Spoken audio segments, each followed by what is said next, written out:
Planet Earth, one of the greatest blessings we've been given. Our land provides the food we eat, the water we drink, the very air we breathe. Maybe more than any others, cooperative members know the importance of taking care of our earth because many of us live off that land.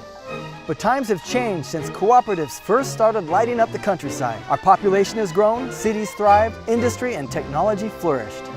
And everything we do impacts our land. From the number of cars on the streets to the amount of trees we cut down, even how much electricity we use. Fortunately, our electric cooperative has a long history of effectively balancing good environmental practices and keeping electric rates low. Reliable and affordable electricity, that's the cooperative difference. Today, however, that cooperative way of life is being threatened. The government, activists, and lobbyists are trying to legislate how cooperatives provide power to our members. They think they know what's best for cooperatives, but the things they have in mind, well, let's just say they come at a cost, a very expensive cost to cooperative members. To understand the struggle co-ops are facing, you first need to understand the power mix we buy from Associated Electric. We always dispatch the lowest cost units first. So last year, for example, our coal units are still our lowest cost unit, and that's why 75% of our energy last year was from coal. About 15% was from natural gas. In addition to the coal and gas, which are fossil fuels, we have some wonderful renewables on our system as well. Last year we got 5% of our electricity from hydropower, and it's a great source for helping us keep our rates low. We also have wind projects. So the majority of power we use at White River comes from coal. We're not the only ones. Across America, 42 million people in 47 states get their power from co-ops, and 70% of that co-op power comes from coal. And there's a good reason for that. We have right now about 240 years of coal under the earth. Our country has relied on coal-fired generation for many, many years. Over the years, we've advanced the generation technology as well as the air emission technology to bring these plants along so that they're very efficient. Missouri rates are some of the lowest in the United States because we have a clean coal fleet that's very efficient. So, coal is cheap, and we have plenty of it here in America. So what's the problem? Well, here's where our story gets a little complicated. As much as we think coal is a good thing, there are those out there who disagree. And it all comes down to this: climate change, what some call global warming. The theory that the temperature of our planet is warming, changing our weather patterns, and even increasing the number of natural disasters. I'm gonna find out what this global warming is all about. Come on. We're just asking people if they can explain to us what global warming is. Global warming? Yeah. Awesome. I don't believe in global warming. Just gave me like 10 seconds. I could turn around and Google it real quick. You know what global warming is? No. No? Mm-mm. Okay. I really don't care. Sorry to interrupt you. I know that's really important, but can you tell me what global warming is? I don't know, but I can do a cartwheel. Okay. Wow, that was a good cartwheel. You're on Duck Dynasty? No. Oh, okay. Food you. Yeah, great. Well, hey, I just want to ask But I you. have been on TV before. You have? In the beard contest. Did you win? Yes, I did. Well, great. Well, Yep. then that's Several really years ago. That's really going to help out with this next question then. See that trolley over there just waiting around like he... Yeah. Well, what do you think that's caused? Global warming. What's happening on the moon, probably. Got it all messed up. Right. Yeah. So it's the moon is causing the global warming. Yeah, I think so. Stop shooting stuff up in the air that don't belong up there. Like fireworks and No, like rockets. rockets? Yeah, because it changes all the atmosphere up there. Well, then how are we going to get to the moon? It's something that Al Gore is behind. It's his fault. He invented the internet and caused global warming. They're shooting all that stuff up there. They're right, they're shooting stuff up All there. the rockets up there. We don't want all them rockets. I know, those rockets are causing global warming. Do you know what greenhouse gases are? I have no clue. I know what a greenhouse is. You get concrete, people, gas from the car up down the roads and the chemical stuff they use, you're gonna have green gas warming. Yeah. You guys ever heard of greenhouse gases? I've heard of it, but I just don't pay attention to it. What can you do about it? We can't do anything about it. No? Especially if you don't know what it is. Bottom line is that global warming is a little confusing, huh? Yeah. Time for a little science lesson. Good morning, class. Today we're going to talk about climate change. And when we talk about climate change, We have to talk about the sun's radiation that comes into the planet, balancing that which comes off the Earth and back into space. Now, there are some scientists who believe we alter that balance by adding carbon dioxide to the atmosphere. Carbon dioxide is a greenhouse gas, and greenhouse gases, they take radiation that comes off from the Earth and then re-radiates that back in all directions, some going out into space, some coming back toward the Earth. And when it comes back toward the Earth, we warm the planet. And there are some scientists who feel that human activities is causing this effect, and there are other scientists who disagree. No matter what side you believe, that climate change is human-induced or just a natural occurrence, the truth is this: the people that do believe that we can take action and stop the consequences of climate change will do everything in their power to do so, at all costs. And you can bet the government is going to get involved. So, who are the players in the environmental game? First, you have the President of the United States. Second, there's the Congress, both on the state and national level, who can introduce their own environmental bills. Third, there's the Environmental Protection Agency, or the EPA. They've got 17,000 employees whose job it is to protect the earth, air, land, and water. Now, they may all mean well, but in an attempt to protect the environment at any expense, their pending regulations may actually hurt the people who live in that environment. And by hurt, I mean hurt their wallets. The dilemma we have as electric cooperatives today is 80% of our electricity comes from clean coal plants. Now, why is that? That's the case because in the 80s, electric cooperatives were growing rapidly. We needed new generation. Natural gas wasn't available because the federal government said you can't generate electricity with natural gas. Nuclear was not available at the time because there was a moratorium on nuclear energy. Our only choice as co-ops in Missouri was to build coal plants, and our federal government at that time encouraged us to go with American Energy Coal. Soon after Washington dictated the cooperative's huge investment in coal, along came hundreds of pages of new regulations and stricter standards dealing with fossil fuel generation. Some of these environmental laws and regulations made sense, others were politically motivated, but all of them came at a big cost to the cooperative world. Big. We spent $1.1 billion since 1990 to convert our plants to use low sulfur coal and also to build pollution control or emissions control equipment to reduce nitrogen oxides. We've also had to add staff at the plant. We monitor every emission that comes into the plant and every emission that goes out of the plant every second of every day, and that includes the air and the water. And if you look at those as a whole, the pollution control equipment and the staff that we've added, we spend $61 million a year to monitor and to comply with those regulations. So even though the Environmental Protection Agency agrees that the air is cleaner today than it has been in decades, new regulations just keep on coming. On June 25, 2013, President Obama held a special press conference to announce his sweeping new climate change agenda. I'm directing the Environmental Protection Agency to put an end to the limitless dumping of carbon pollution from our power plants and complete new pollution standards for both new and existing power plants. Using executive power and completely bypassing Congress, the president launched a personal war on coal. The president's new climate change initiative will affect us because we're kind of dependent here in the Midwest upon coal because that's where our assets are. It means that those plants that they've paid for over the years won't be used anymore. There'll be stranded investment that you've made. And nobody's ever asked, well, who's going to pay for all this?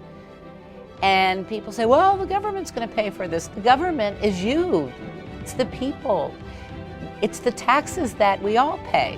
And this is very problematic, particularly in areas who haven't recovered from the recession, where we still see high unemployment. We're talking about money out of your pocket for government to pay for new government regulations. Are you willing to pay 25%, 50%, 100% more than you currently do today to comply with government regulation? Bottom line. So the government is out to get coal. Why don't we just stop burning coal? Switch to renewable energy sources. Change is good, right? What utilities need is a balanced, diverse set of generating resources that can work together. And by removing coal, we're moving one, it's most affordable, and two, most consistent and reliable resource. So as you remove that out of your system and you make decisions to rely on other generation, you take on more risk and you take on more cost. We can't always depend on renewables because the sun doesn't always shine and the wind doesn't always blow and the rivers don't always flow, and that's where coal comes in. And coal won't be the only thing affected by carbon regulations. Remember when we said that 15% of our electricity comes from natural gas? CO2 emissions don't just come from coal. The natural gas generation also produces carbon dioxide emissions. So where do cooperatives stand? More than anything, we believe there needs to be a balance. We've been proactively doing what's right for our planet for years, while keeping our rates affordable for our members. 1/3 of the electric cooperative members in the state of Missouri are over 65 years of age. And 80% of that 1/3 are on a fixed income.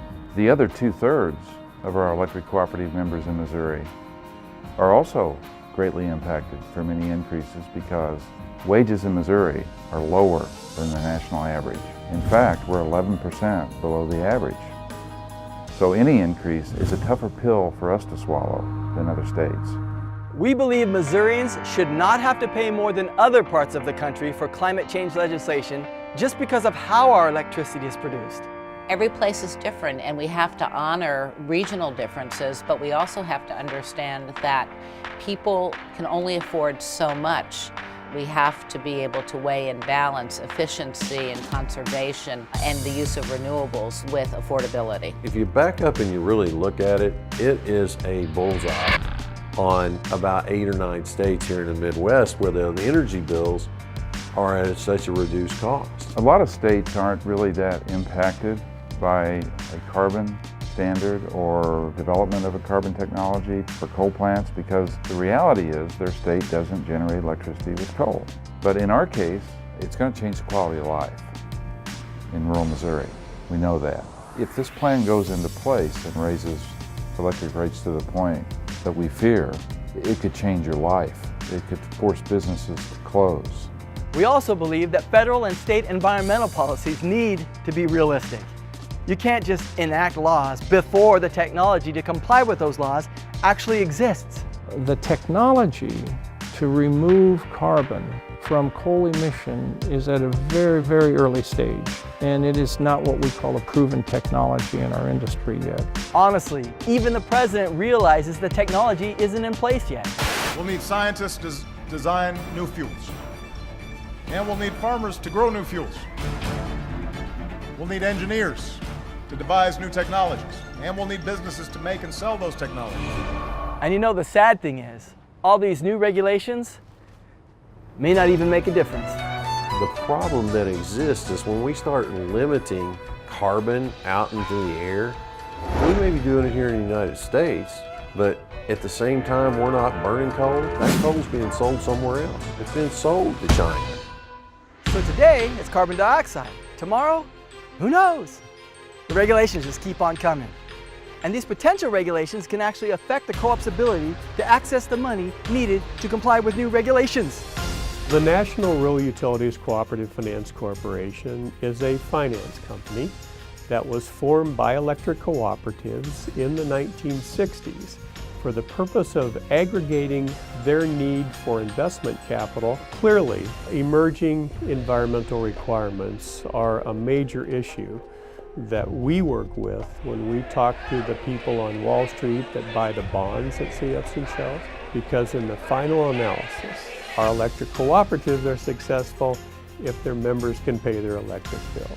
And anything that increases costs and affects the affordability of energy ultimately has an impact on what we can do for electric cooperatives in the capital market.